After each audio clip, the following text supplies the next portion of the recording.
Happy morning, everyone. Happy morning. Thank you very much. And like I told Srihari, this is just a small audience, a small set of the audience here. We have at least 300 more people are joining from another bigger hall.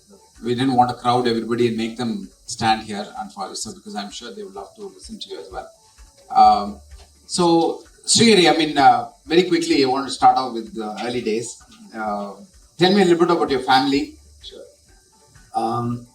First of all, thanks for the introduction. I think it's too much for me, and I've not done any of these things before. I grew up in Chennai, born and brought up in Chennai. I was there for 18 years. And I had a very normal childhood like everybody else here. Like I went to I would say like a private school, but it's a decent community school for the most part. And CBSE. It was CBSE school. And 11th and 12th is where I actually moved from suburbs. So I was in a place called Nanganallur, which is like outside the city for the most part. And then I moved to Mylapore for my 11th and 12th high school. And that's where I think started knowing about like IIT, anything about like what do you do after 12th. So I went for IIT classes and other things.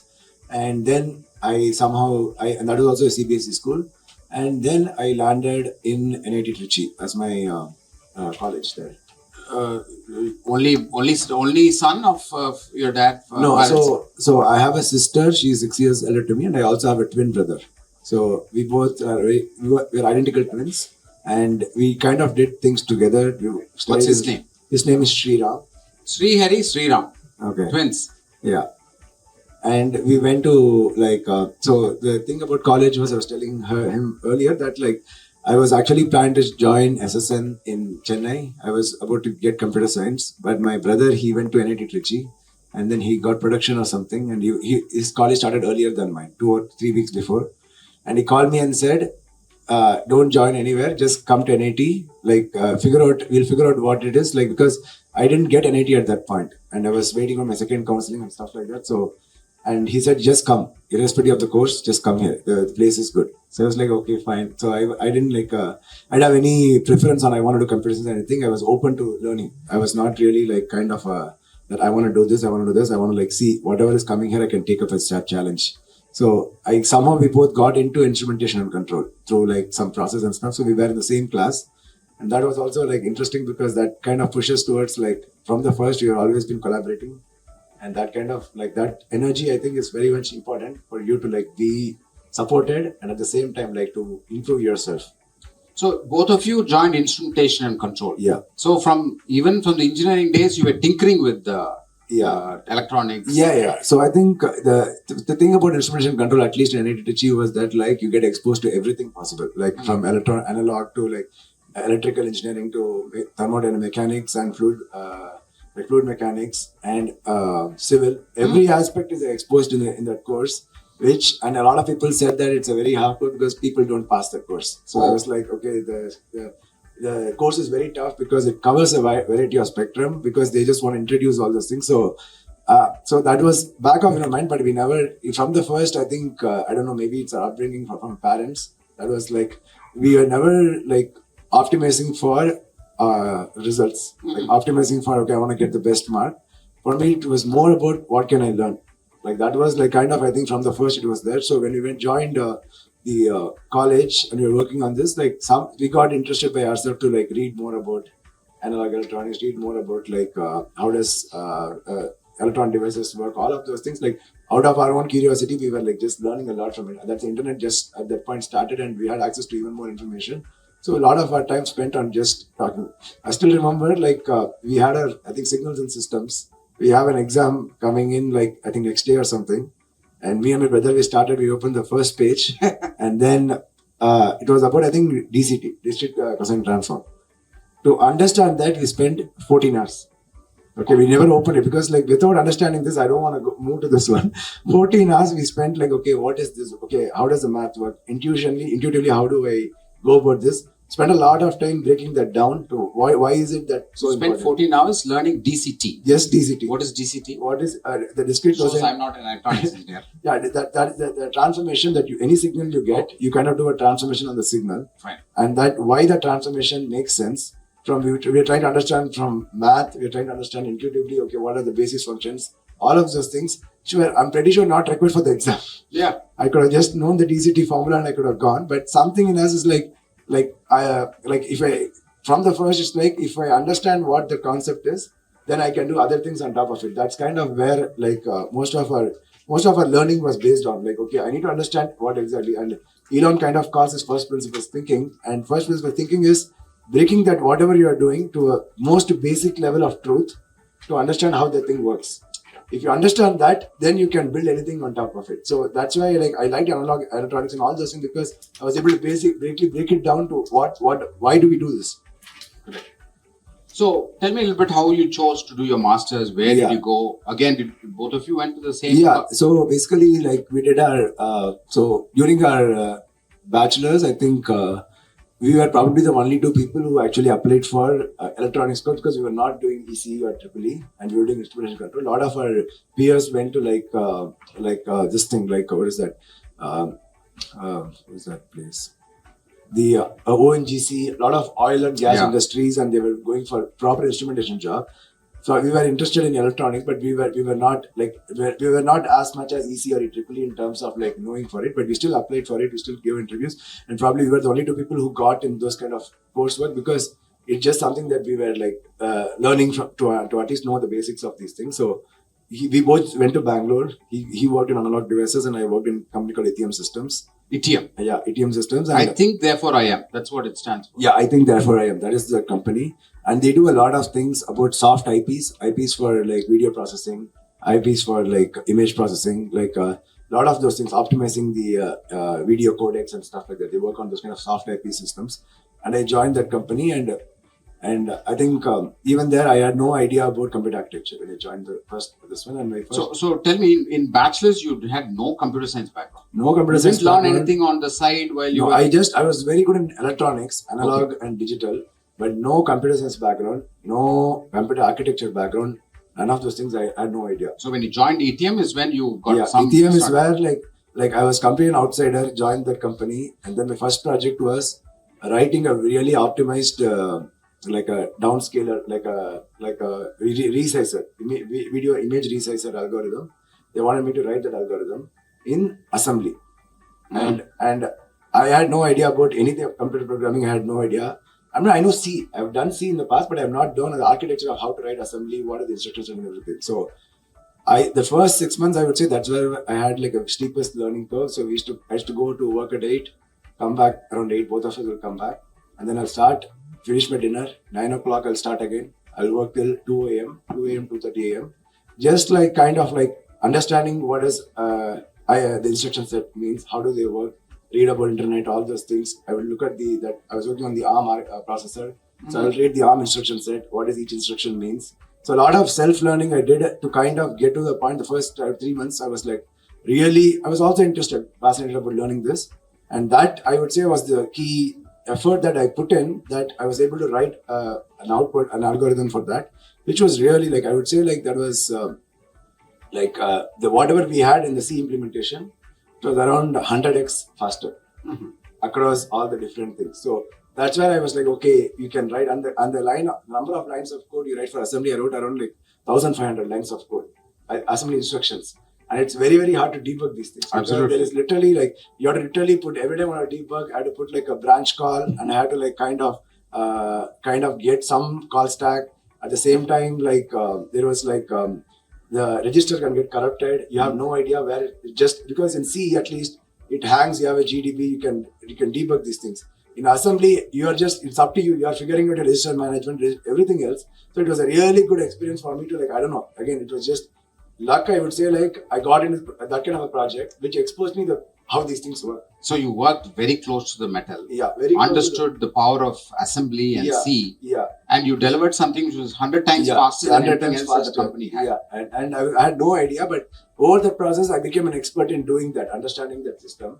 And then I started being, I would say, curious, because we are working on different phones, Qualcomm phones, phones. Then I was okay, how do these phones work? So I used to do reverse engineering based on, I would write a dummy program and see okay, how does this iPhone works? how does Qualcomm phone works, how does this phone work, so that I can reverse engineer the microarchitecture. Okay, where is there any like, so in you write instructions, you kind of see like, okay, you write some, let's say a load some data and then do some processing and you store it back. Some architectures have ways to like kind of pipeline these things. So you want to understand how they pipeline it under the hood. So I had no idea, but I was like trying to like reverse engineer these things, figuring out how these things work. So that was fascinating for me. And I was like, okay, understanding these things, you can write better software. So I was a software person, but I was able to like, the more and more you understand the hardware, it was like kind of good for you to actually make a really good case of writing good code. So that's why I was very much interested in doing computer architecture. So you're working from 8 a.m. to 8 p.m. Yeah. And then you're going back home and then doing all this tinkering from 9 p.m. to 2 a.m. Yeah. So you actually worked harder at your first job than you did in college. Yeah. College, I think the college was like more of our own learning for the most part. It was not really this one, but I would say like in my mind, the reason what I did in college was good was like I was optimizing for learning in my own way the basic principles, like how these things work. I think that was a good exploration phase for me. But in the ability to learn, I learned in college, and I guess I applied that learning in my first job, where I was like given a very brand new idea, concept. How do I learn this? And that's, I would say, the first 3 or 4 months is where I was like able to learn this thing on my own. Fast forward, so both of you choose to go to Purdue. Yeah. And then from Purdue, you join Nvidia. Yeah, Nvidia. And Nvidia, you were there for about 8 years? No, Nvidia was there for 2 years. 2 years. Yeah. And then I moved to Tesla. After that. So you've been. Yeah, I mean, Nvidia is a really good company. I think I would say like, it's just that like for me, when I'm learning, you're a beginner and you're coming there. So for people who don't know, Nvidia is the company that produces all these GPU chips. They are the ones that have really produce the hardware platform for all these AI learning, which are very, very compute intensive AI systems and learning models. They can't run on normal processors. They have to run on Nvidia chips. Yeah. So that's where you are. Yeah, exactly. Nvidia is like, can think of how the Intel CPUs are there for anything the computers you guys have. Now that is equivalent of Nvidia's GPUs are there for any AI workloads right now. Anything AI you see runs mostly on Nvidia GPUs. They are the sole proprietary platform. And I was in that company for 2 years, and I think I learned a lot in terms of like at least getting into how industries work, because having worked in IBM systems that are easy for me, because getting into Nvidia was actually very, very much, I didn't have any interviews per se. My manager was like, okay, have you done this? Have you done that? Okay, fine. You're selected. It was not like a rigorous this thing, because I was able to. So totally your interview process was half an hour, 1 hour? Or? Yeah, very less. Like, I mean, I actually did an internship at Nvidia. Okay. That internship was like just half an hour interview. They asked me, okay, do you know coding? Do you know multi-threading? Have you done this? Have you done that? I was like, yeah, I've done all those things in the past. They're like, okay, fine, you're selected. There's not really that much of a drill down, because I was able to understand what he was trying to say. Mm-hmm. So that became easy for me to get Nvidia. And me and my brother, we actually did an internship at Nvidia only first. Okay. Both of us did different teams. We did an internship at there, and then he joined Apple, and I joined Nvidia as full time for 2 years. Great. Tell me about your process of getting hired at Tesla. Yeah. I would say like, I think the reason I was thinking about leaving Nvidia is only because I thought like for my growth, like I want to learn more. Because I'm always interested in putting more effort, but I also want to be in a place where they are supportive of that. And at that time, I thought Nvidia was stable, and I wanted to try some other places. So I went to Tesla, and usually in Silicon Valley, most of the companies, even here, I guess, like you go through like 6 to 7 hours, 7 rounds of interview. You start with 2 phone screens, then they call you on site, and they'll have 5 interviews, panel, one after the other. So it's like one full day of interview. So 7 hours you go there, and then they will say whether you got selected or not. That's how the process is. And I started interviewing in like, I would say like couple more, in Tesla was one thing, Amazon was one thing. I never actually fully went through my process. I wanted to apply for Apple, Meta, Google, and other things, but I didn't even like start there, because I just started the process with few companies. So Tesla was very different from every other company, because usually companies like I said, they ask for phone screens, they'll screen you, and then they will do on-site, they'll ask you questions. But Tesla was like, okay, you need to prepare a presentation about what you have done. It's like, okay, that's different. I've never done this. So I took this thing, I made a presentation on what all I have done, what are my interests, all those things I put in. How many slides? I would say like 4 or 5 slides. It's a 30-minute presentation. So I kind of put it in a way that what is my interest is, what have I done at this one, like at Nvidia, and what do I want to do at Tesla. So some kind of a presentation I had made it, and presentation got over, and then my manager at the time, he asked me, okay, you've done a really good job. Why are you quitting Nvidia? Like, why do you want to quit? You're already doing a good job in this. I said, like, I mean, it's good, but I want to learn more, and I want to be in a place where I can do this more. So it was fine. I think the first 2 were fine. But then because of the interview, because of the presentation, I was sitting in the interview, after that we had 4 or 5 rounds of interview. One more colleague, he came in and is like, yeah, I think you know what it is. Will be a good. He was not even asking me questions because of what I have done. He knows that I know how it takes to build teams. So it was very, very friendly conversation for the most part. It was not an interview. So I started liking that culture because everybody was passionate and everybody was wanting to talk about what they have done. I could see the passion in what they're doing. So those things somewhat triggered in me that, okay, maybe this is a good place for me to be there. And I never actually considered actually analyzing it. Let me do all the other interviews. I just stopped it after that. I was okay, let me just join in Tesla. Nice. So did you have to take a pay cut to go to Tesla? Yeah, I would say Tesla is probably less paid than if you had gone like Amazon or Google or Facebook. Of course, Tesla is slightly low at that point in time. But still, I went in only because I thought this is something I could grow. My intuition said something is there here. Let's just go with that. And then I was like, okay, fine, I'll just join. So it wasn't money that drove you to Tesla? It was not money at all. Because I think the other thing is also is that when I was at Tesla, I had a last meeting with a VP of that AI, the autopilot team. And it was good. We had a good discussion. And by the time I accepted and I joined, three VPs changed. Because Tesla is a place that had a reputation even at that point that you get fired easily. Mm-hmm. If you don't like it, okay, you're gone. Next person. So that didn't scare you? That didn't scare me also. I was like, okay, fine. Okay, it's fine because there's so much uncertainties because at that time, I think Elon was kind of launching this new car with a new platform, but Tesla's partnership with Mobile was not great. So they partnered with Nvidia next. So there's a lot of changes happening. And that time they were also trying to produce cars that was at a scale that was not there yet. Awesome. So I would say that was probably the one of the lowest times in terms of that 2017-2018 is probably the darkest periods in terms of a lot of things are not working. Any right-minded person would not join Tesla. Yeah, definitely. Because my manager at Nvidia, when I told him I'm going to quit and join Tesla, is like, are you out of your mind? Why don't you join Google or other things? They're better companies. Why are you joining Tesla? I don't see them success. Your manager there was a Tamilian? He was an Indian. He was a Kannadiga.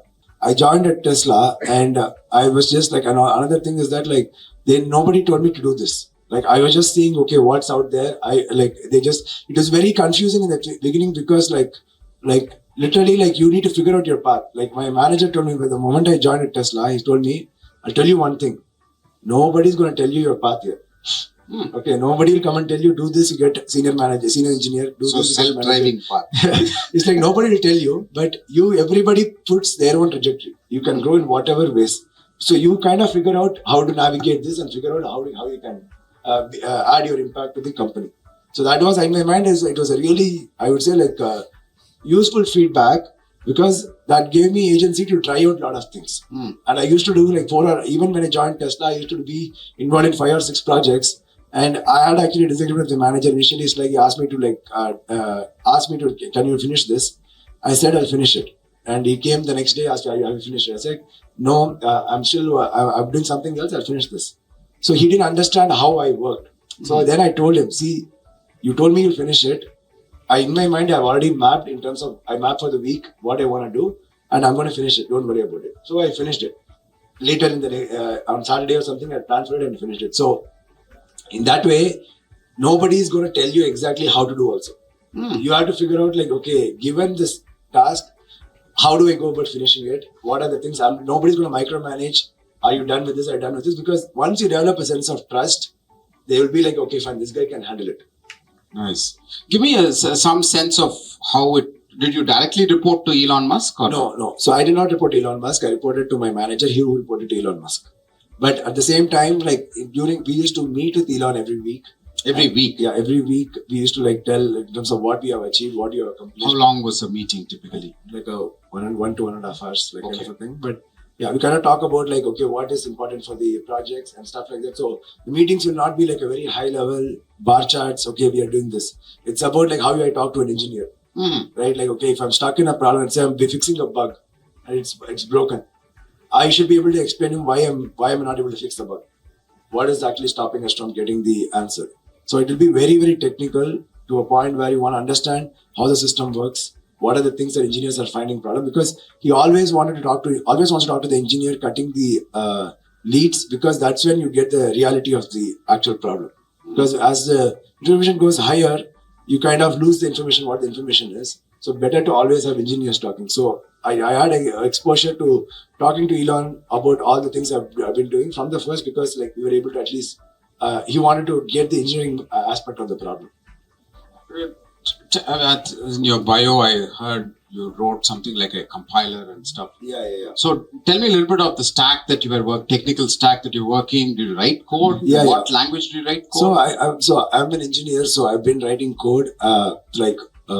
Even when I started, like we wrote a lot of code for like both kinds of code. The codes to like actually run the overall system in terms of, you can call it like a middleware, but kind of a scheduler that actually runs those like processes, like how to grab images from the sensors, how do I actually run AI on top of it, how do I like all the system software code that kind of binds the system together, as well as the AI aspect of it. Okay, given like a neural net is some kind of an architecture, how efficiently can you run that architecture on the board itself?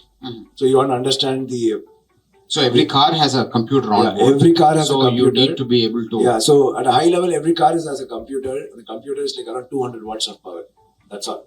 200 watts. That's it. Yeah. And in that computer, you need to run all of the AI. Compare that to a laptop. Yeah. Compare that to a laptop. Laptop would be 50 watts of power. Okay. Or compare that to, let's say, if you look at the data center they have, data center will be at megawatt to gigawatt of power. Right. So that is the variance here. Like we're extremely operating on a lower power. So like a watch probably is like a 5 to 10 watts of power. So these embedded devices usually consume less power, but you need to also do a lot of AI on that to actually make decisions. Because if you think about it, you cannot, while driving a car, you cannot make decisions by like connecting to this thing. Like with the internet, you can't connect to like a data center and run the compute. You have to make decisions. The latency matters. You have to make decisions in like 10 to 20 milliseconds.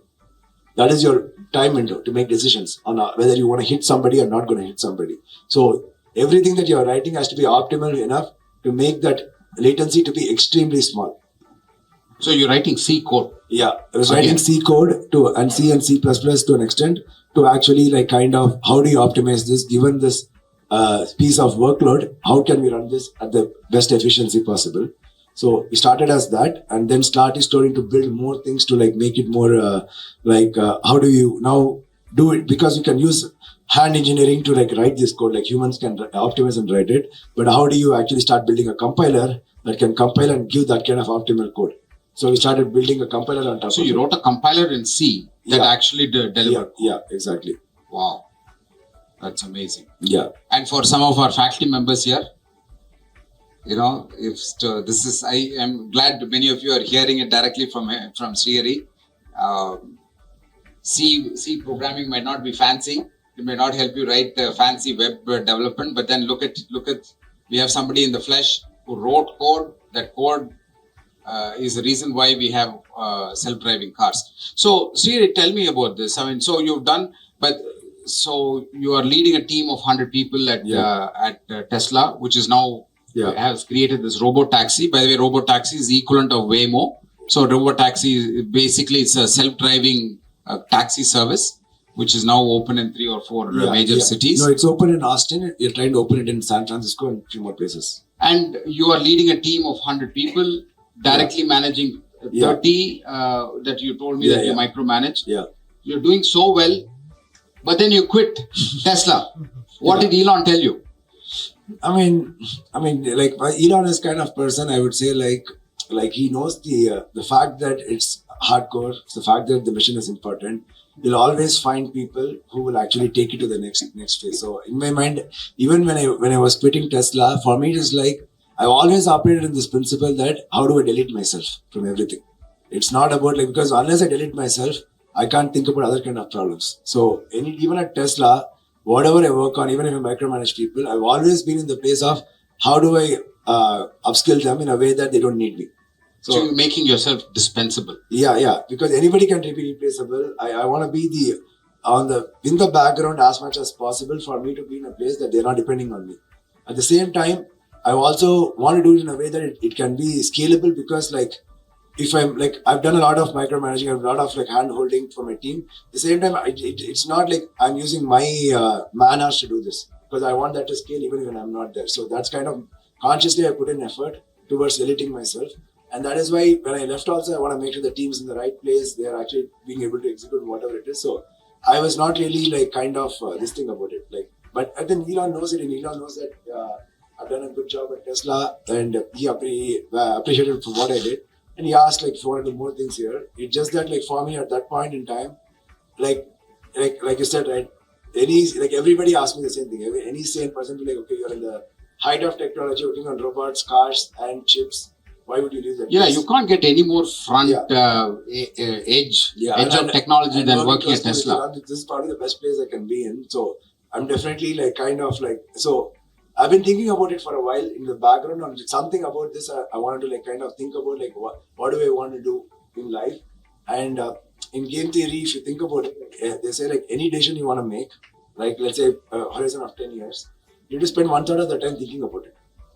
Right? Okay. Like, because that depends on the duration of the time you spend. Like, okay, if I'm going to spend, like, even for recruiting, people say this, like, if you want to recruit somebody in the next 6 months, okay, spend 2 months just saying no to everyone.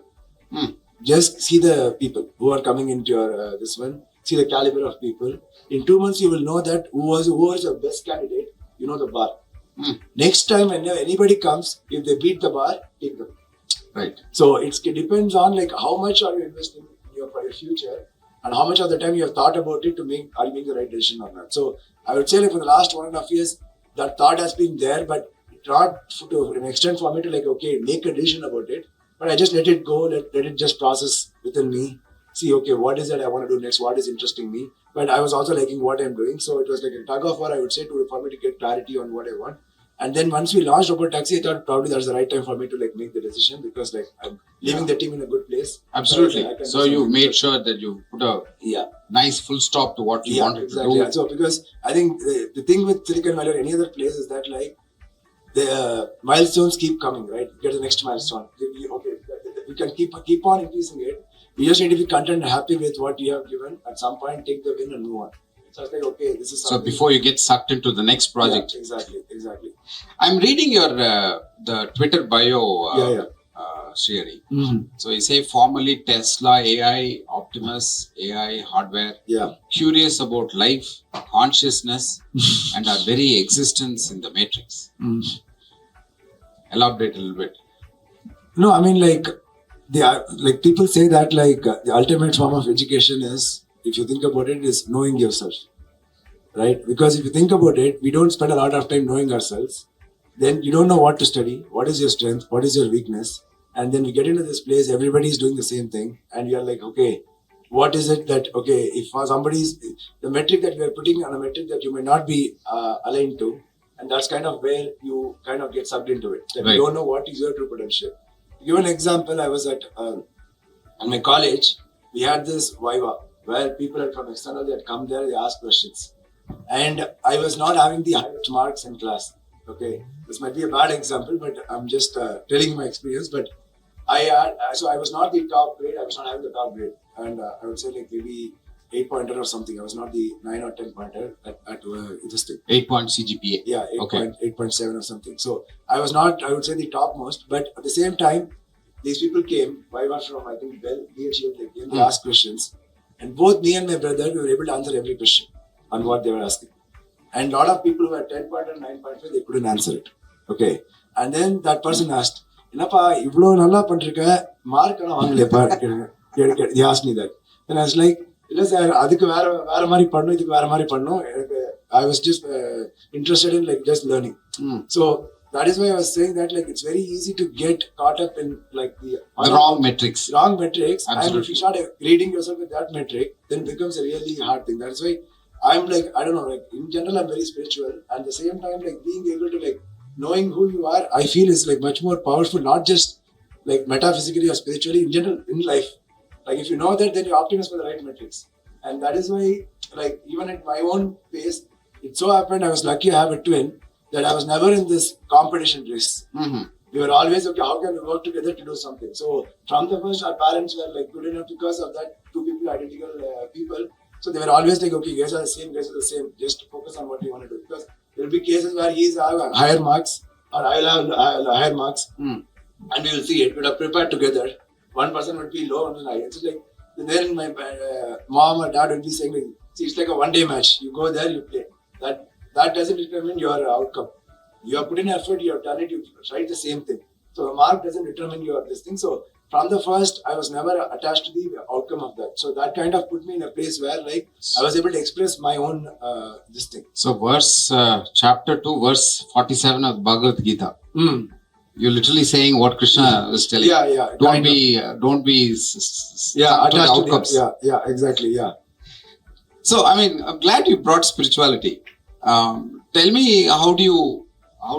Is there any practices that you do to connect with that spirituality, or where is yours? Yeah, I mean, I would say like I actually am open to everything. I'm open to like I read about all religions. I read about everything because like fundamentally, if you take a step back and see, not getting attached to anything, you know that everybody's kind of going to the same path of like, okay, removing your ego and see the life for what it is, right? So I'm kind of like, I would say like kind of do this, but I'm not very like, I don't want to like do one thing, but I want to like kind of see other things to like kind of get my own inspiration from those things. So I've done like, I've tried listening to a lot of gurus, like from all the way from, I would say like, J. Krishnamurti to like Sadhguru to like everybody else. I've just listened to a lot of people talk like Puttaparthi Sai Baba. Like so many people in my life, they kind of at some point in there'll be a phase I'll be reading about them, getting a lot of things, and then move on to the next one. Because in my mind, I'm looking for what is it that I could integrate in my life more than like getting attached to that. Okay, one thing or the other. So we live in very disruptive times. Sri, I don't have to tell you that, you know this. As an example, for example, Berkeley students are not getting internships. Computer science graduates from Stanford University are not getting jobs. Do we look at this in doom and gloom? If you were a student now, what would you do given you've had this benefit of seeing the other side? What would be your advice to students to look at this information and still what they should do? Yeah, I would say now is the best time to be a student. Best time. Big round of applause. Yeah. Like, no, definitely. I'm not saying this because of it, because... Thanks, Srihari, because we have to run colleges. So we have to attract students next year. No, the reason I'm saying is like, even when I was studying, it was my own interest. I found some YouTube videos of MIT lectures and other things. I'm doing it. Now you have a most powerful LLMs right next to you to ask the questions. Like, I think the intro lady, she kind of told the right things. Right? Sometimes asking the questions is the hardest problem. When you ask the questions, the answer is right there. Answer is very easy. But asking the questions is the hardest problem. When we are not encouraged to ask questions in our curriculum, in general, like if you think about growing up, if I ask the wrong question, what will others think? That is your way to... Am I asking a stupid question? But when you ask something like LLM, you can ask all the stupid questions. Nobody is going to judge you. You can ask, how does this thing work? Oh, I don't understand. Can you explain to me like a 5-year-old? Hey, can you explain this? Can you break this down? Can you give me a different analogy? Like, if you ask these questions, that is like, that's not going to judge you. And you can ask the same question 10 times. You can ask however you want. You can get all your things out of it to like understand what is it that you're going with. So I would say like everybody has to use AI to learn, to ask the questions. Like I think learn that one skill. If you try to ask as many questions as possible, then you have a way to break down anything you're saying to asking the questions. Because that I would emphasize a lot, because that is what will keep you the process of thinking. Thinking is all about asking the questions. So I would say like if you can get to that point, that's why I would say like being a student at this point is the best time, because not everybody had that kind of a thing. Like right now, like then, and also that goes to the next question. Okay, earlier we used to ask questions in classes with professors and stuff. But now let's say use AI for asking all questions. So what is the role of professors or teachers in this process, right? Again, one thing, meta problem we have in world is we all think from a scarcity mindset. Okay, it could be either job security, it could be like any other thing. Okay, I need to be here for something. The scarcity is what is driving us down. You have to think from an abundance mindset where like, okay, if that is taken care by this, then you can spend a lot more time with professors talking about even bigger things. Exactly. Right? Like, okay, if you're talking about, let's say, how a capacitor works, and you spend a lot of time on that, now you can talk about how can you design better capacitors. Okay, so you don't have to spend your time on just asking about a capacitor work in a class. The class could be even more higher level integrating these concepts. Absolutely. Right? So I think the curriculum has to become more and more favoring this, because that actually it is a lot of cognitive bandwidth for people to actually think about more things. Absolutely. Well, my 45 minutes is up. So we'll go on to the second phase. I don't know how time flew, Srihari. Yeah. Thanks a lot. Big round of applause to his wonderful inputs. Questions from the audience, please. Yeah, I would like to listen also from a lot of students. Yes. Like, feel free to ask any questions. Ravi is the CEO and founder of MindSpark Technologies. They do a lot of wonderful work in developing web applications. So Ravi is also here. Yes, Ravi. So I just have, since we have a lot of students here, I think part of the lecture, discussion that was going on here is the process of thinking. So if you look at Tesla, the reason they're different from other companies is the way they think of a problem and how they come up with a solution. So earlier I was asking him, UC, which is used by many companies, almost the same things that all the other companies are doing, but they come out with outstanding results. What is the difference? So that is my a big question, but he keeps thinking about design. I mean, first principles thinking. Give us some idea of what that means and what how have you? Yeah. It seems like you've been a first principles thinker even while college. Yeah, I mean, I would say like the more of first principles thinking is that like the number one rule is if you ask them to, let's say, design some system, okay, people usually do is like, oh, we can't do it because other people have done this. These people have done this. We go for references, right? The ultimate way of seeing that problem is you have to break that problem down to like its fundamental truth on why something works. I'll give an example. Let's say that you want to design this air conditioner, let's say in this machine. How do you design an air conditioner? Okay, then you have to like kind of think about what is the role of an air conditioner. Okay, what is it trying to do? It is trying to push the air. So the air needs to have some kind of a humidity and a temperature. So if you go to the fundamental limit of what is the role and what is the purpose of the air conditioner to its bare physics, then you kind of know right now what is the metrics are actually important for you to actually see that whether it's working or not. You're not thinking about an overall system, a black box system that will provide you air. It's to the basic. Okay, now we go to the basic. Now you have the temperature and pressure. You want to maintain those two things. And the energy that's being consumed to make it, that's what makes the difference. So what is the minimum amount of energy required to push this air? So now you're looking at what is the fundamental loss that is going to tell us like, okay, what is the energy requirement to actually make something like this? That depends on temperature difference between outside and inside. So, okay, how do we actually go design a system that takes the minimum amount of energy to do that energy heat transfer? So here, I'm trying to understand the basics of how AC work to that minimum. If I know that, now I can start building things on top. I've never looked at what other people have done. It could be what other people have done. But if I understand this problem to that basic, now I can start thinking about building solutions on top of it. And that is how we have worked always at Tesla. So many people have done so many things. Okay, if my goal is to run like AI in the car, what are the fundamental things? One is like I said, power is the constraint. There's 200 watts of compute. You have to make decision 200 watts. That is the one constraint. Second question is latency is a constraint. I cannot take 1 minute to make a decision. We cannot drive. And you're 80 miles per hour. A car is going at around 100 kilometers per hour. You have to make a decision in 20 milliseconds. So 20 milliseconds is my constraint, right? So these are the fundamental physics I cannot avoid. The power and the latency that I want to hit. Now that pushes in terms of what is it that you can probably run in this.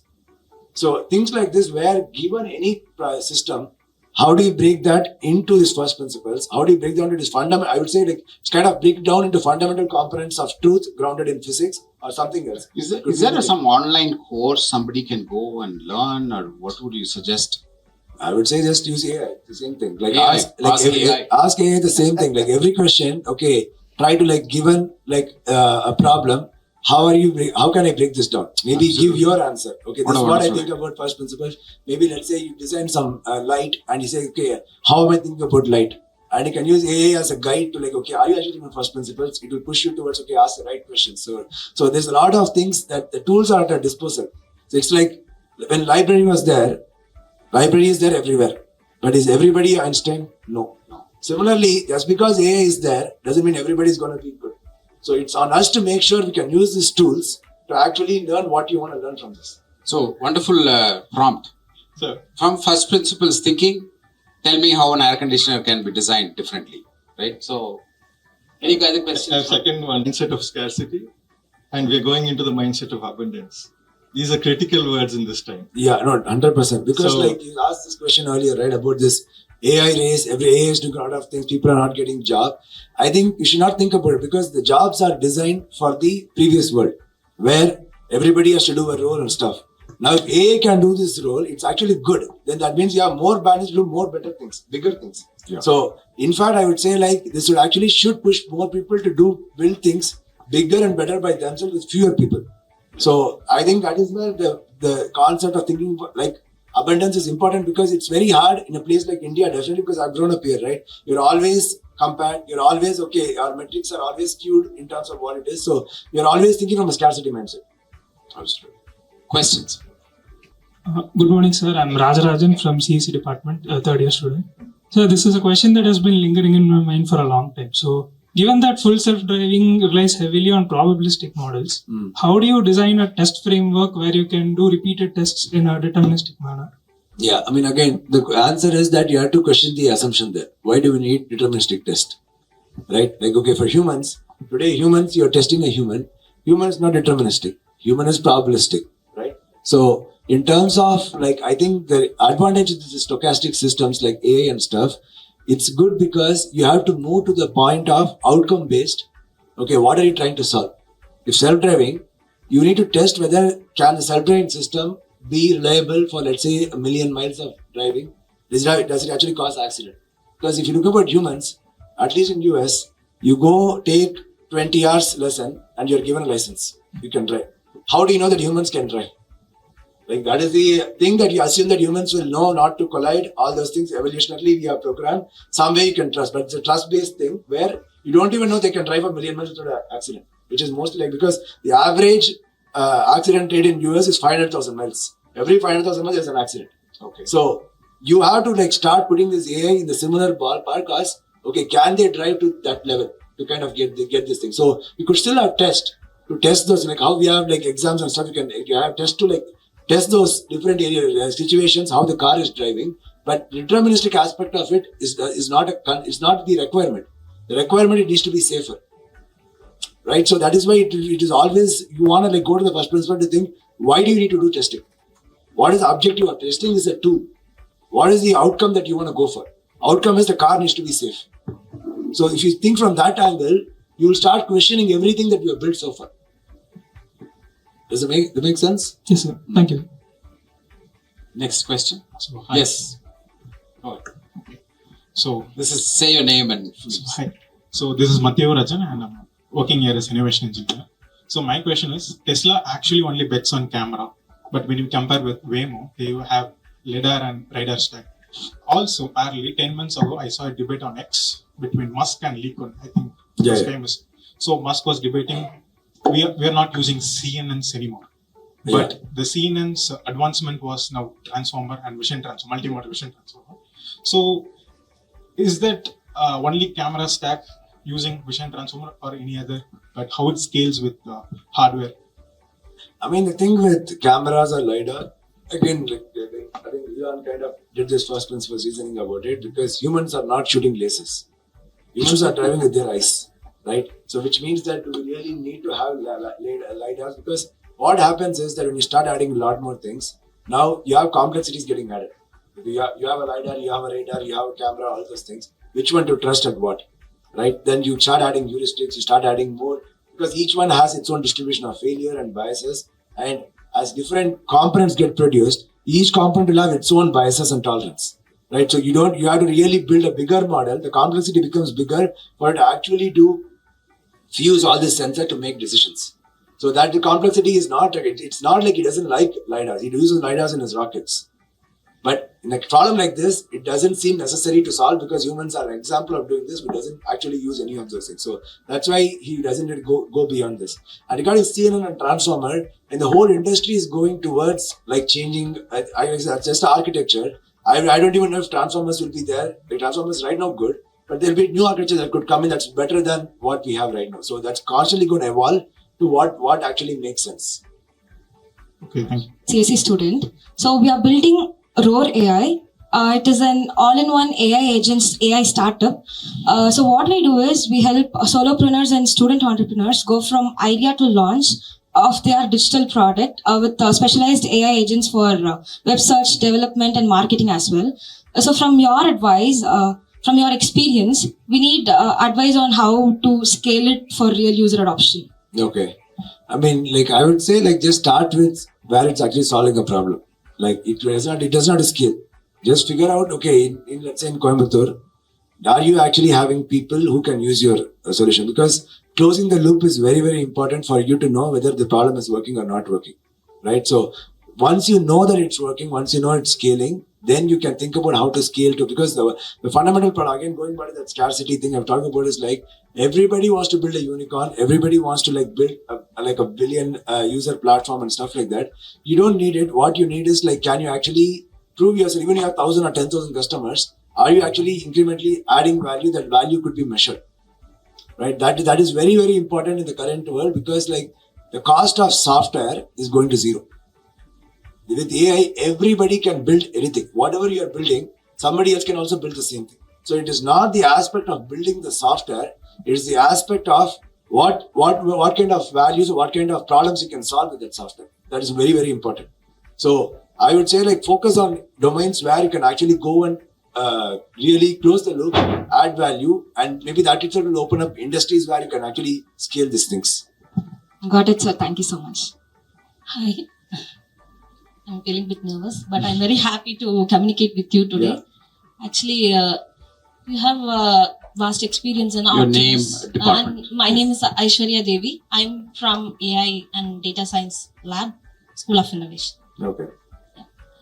I have many projects done by my students in SOI with cameras, traffic management. So from your experience in Selfio, Optimus, and Robotaxi, can you share what is best approach you apt for maintaining uptime of accuracy under challenging conditions like occlusions, rain? Mm-hmm. Yeah, I mean, I think the one thing you have to like, I was telling you even earlier that like, usually the way people build software is okay, you have a platform, you start adding software on top to solve the problem, right?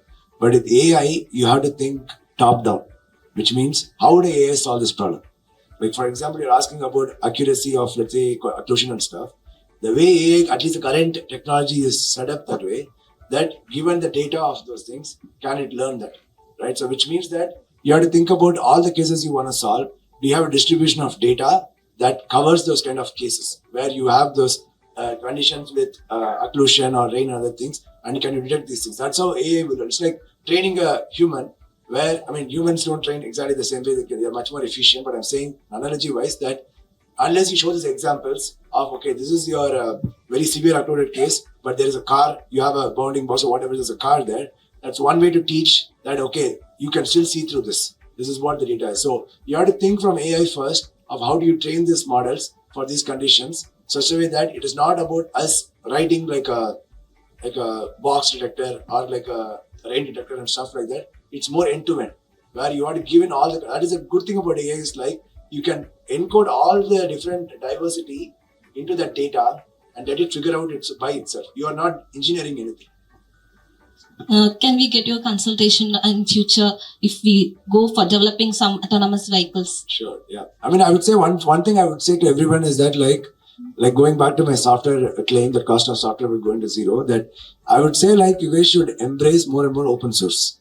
Okay, like build everything in the open, trying to like put there, because like I said, if 2 people are doing this, 10 people join can build even bigger things. So having an open source community, having to like, don't think like I need to do this person has to do this, we have to make money. I mean, you will make money in the process, But what is it that if you can build an open source, more people can join effort and it can actually go bigger. So power of open source is going to be really because, cost of replication is easy. Like if somebody's built it, I can ask an AI. Yesterday I was telling somebody, I built like a education platform because somebody wanted me to do it.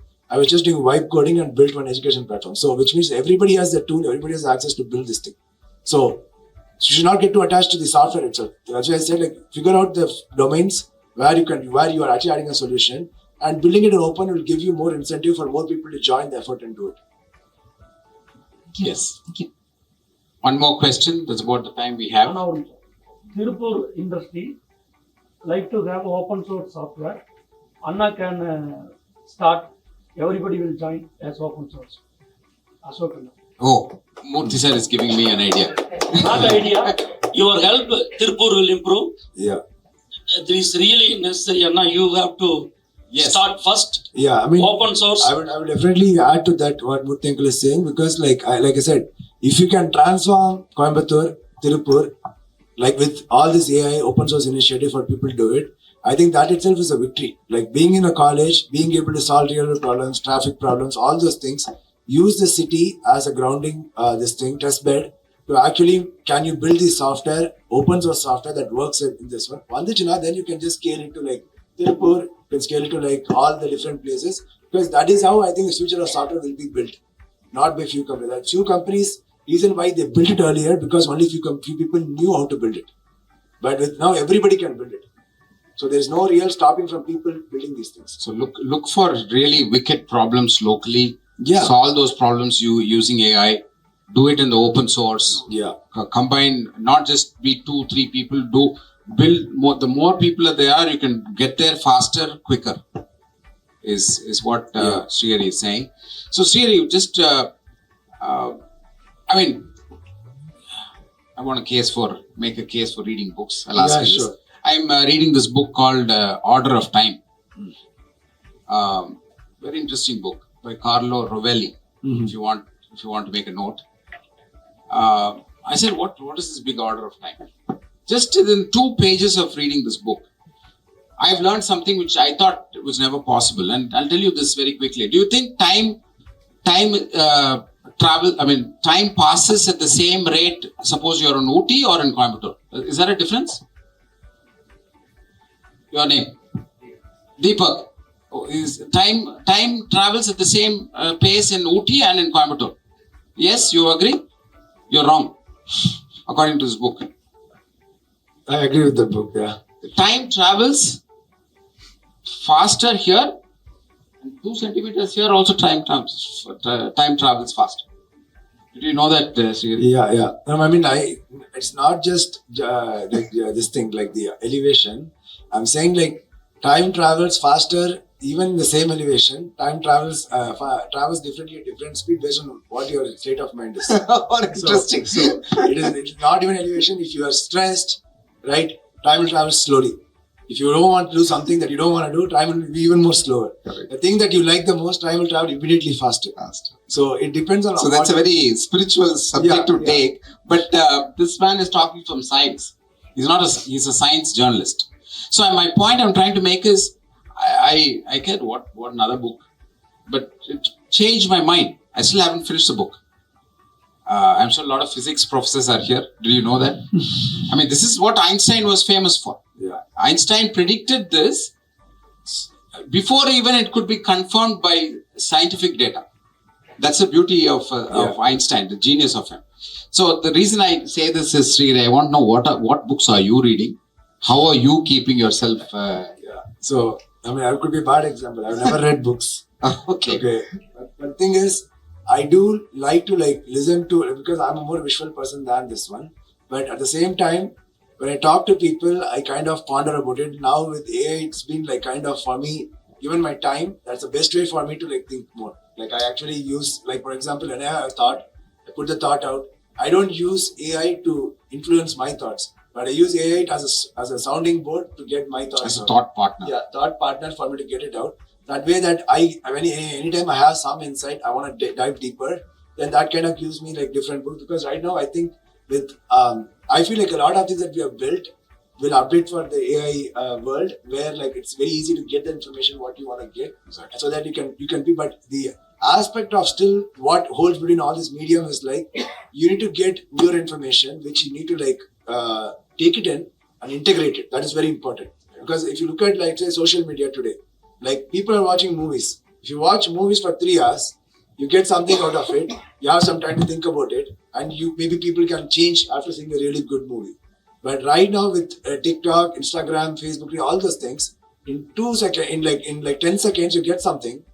You don't have the time to integrate what they are saying. You move on to the next one. So it is designed very well to hijack your limbic system to get your dopamine hits, but you don't get anything out of it. So that is why whatever you watch, whether it's visual or reading, anything, any information you get, if you spend 1 hour of getting information, you need 1 hour of integrating the information, which means you should not do anything. Just be within yourself to integrate it so that what you can get out of it. A lot of people don't do that. Exactly. So any kind of this medium is extremely important, because that's why reading is actually good, because you're forced to like read, not that much distraction, but you're also integrating this as you're reading it. Yeah, with one person saying that over so many pages. Exactly. So, yes, we'll finish with one last question from Satish. Yes, Satish.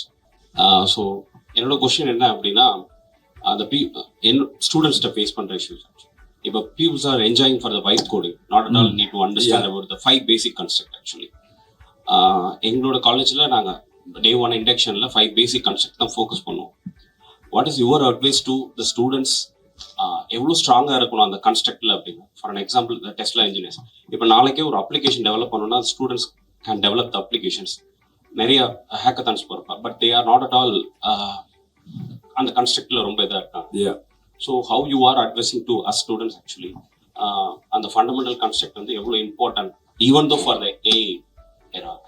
Yeah, no, 100%. That's a really good question, because vibe coding is good if people know what it's doing, right? Like இப்போ பார்த்தீங்க vibe code பண்ணாலே, நான் வந்து இப்போ நிறைய startups இன் silicon வேலி தேர் measuring how much time it is saving engineering.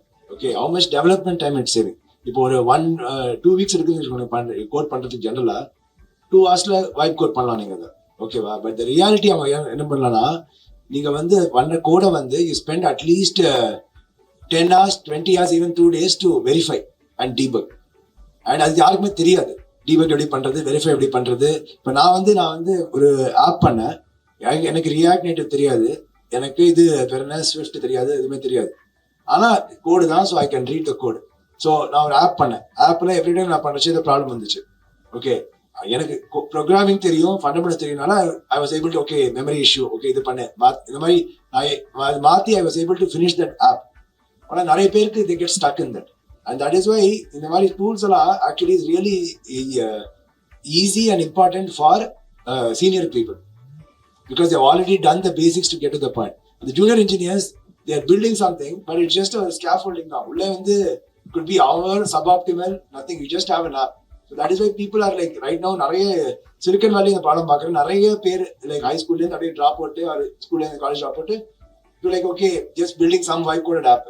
ஆனால் they have no understanding on what is the basic of how these things work. So it's not about knowing basics of programming, it's the basics of thinking and structure. அது முக்கியம், more than that. So like for example, இப்போ CA பார்த்தீங்கன்னாலே C வந்து என்ன, it's not the programming of C. It is like your understanding of constraints on what is memory, what is the compute, எவ்வளோ time, what time each one takes. So அந்த basic computer architecture தெரிஞ்சிச்சுன்னா then you can write better coding. So அதில் focus பண்ணாங்கன்னா like காலேஜஸ்ல இந்த early இயர்ஸ்ல, then if they do vibe coding and stuff, they can pick up any language is just a tool. Now இப்போ வந்து you can think of AI and LLM as a language of English, அவ்வளோதான், a language of whatever language you can write the code. So it's similar to C++, but it's very loose. It's not that much of constraints. So every time you do something, it could do something else. So basics இல்லாம பண்றச்சே you cannot really like actually go faster. Thank you. So, Srihari, I'm sure many of these students would love to get in touch with you. What's the best way to reach out to you? What would you?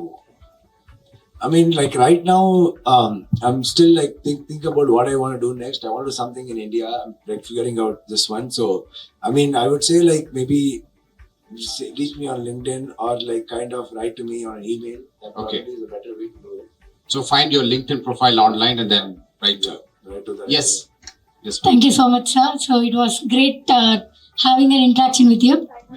Sure. Yeah. Yeah. Yeah, I have time. It's fine if you want to ask questions. Sir, as you said, we need to know what we are, right? So most of the young people in today's world are struggling with to know what they are. So can you give me a tip for them, sir?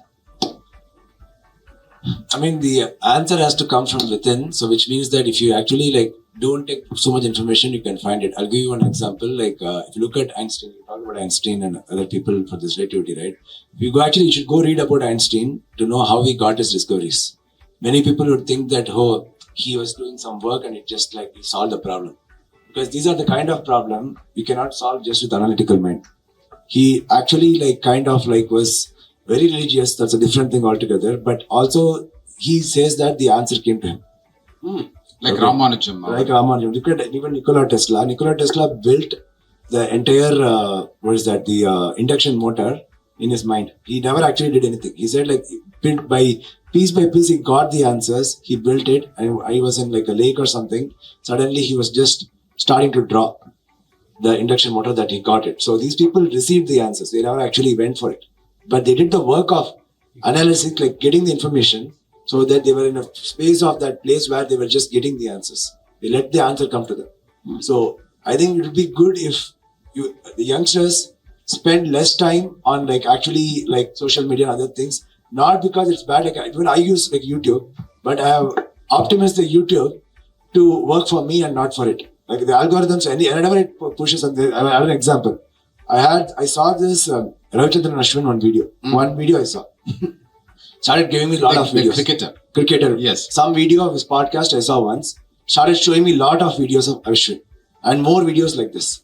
So immediately I went and did not interested. I cleared everything. And whatever I want to watch, I keep it there. So that works for me, because if I want to get new information, I will go and when I spend time on YouTube, it's actually learning for me. It is not I don't feel guilty that I'm wasting time or anything. So anything that you're doing, if it's actually helping you to get information and you have time to process, you will actually know what is that your interest is. So you have to spend time on things you had, the awareness is important for you to know, are you actually how do you feel whenever you read something, how do you feel? Connecting within yourself will give you the answer. Yeah. But you just have to realize that. Thank you. Powerful. Very powerful. I didn't know this. Einstein, Nikola, Ramanujam, they all seem to have gotten some divine intervention. Of course, they, like you said, they stayed with the problem. Yeah. It doesn't come, divinity doesn't touch you unless you stay with that problem. Yeah. With some problem. Exactly. And then they are the humility, intellectual humility is important. For me, I always tell everybody, I was at the right time at the right place. I was lucky in almost everything. I was probably an outsider for most of the things I did. I never had experience getting into any of those things I did. But at the same time, that's why I'm very much grateful for what I have gotten, because I was lucky to get those opportunities. But of course, getting that, I still had to do my work. I did all these things getting there, but it was never about me. I think that kind of some aspect of humility is important for people to have it, because we take so much pressure in ourselves that to make decisions. Should I do this? Because we think we are doing this. So that itself causes a lot of pressure for people, especially students. You're okay, should I do this? Is it a wrong decision? Should I do this? Because in my case, I was completely open to taking any course. I never had this thing, okay, I should do this, I should do that, because that kind of an openness helped me actually grow, because I was just going with the flow for the most part. Go with the flow. So if you are kind of trying to really want something, make sure that you're in the right mindset that why you want something. Thank you, sir. Thank you so much for sharing your experience and journey. And it was a great experience speaking with you. Thank you, both the Tree and Life Labs, for this opportunity. Big round of applause, please.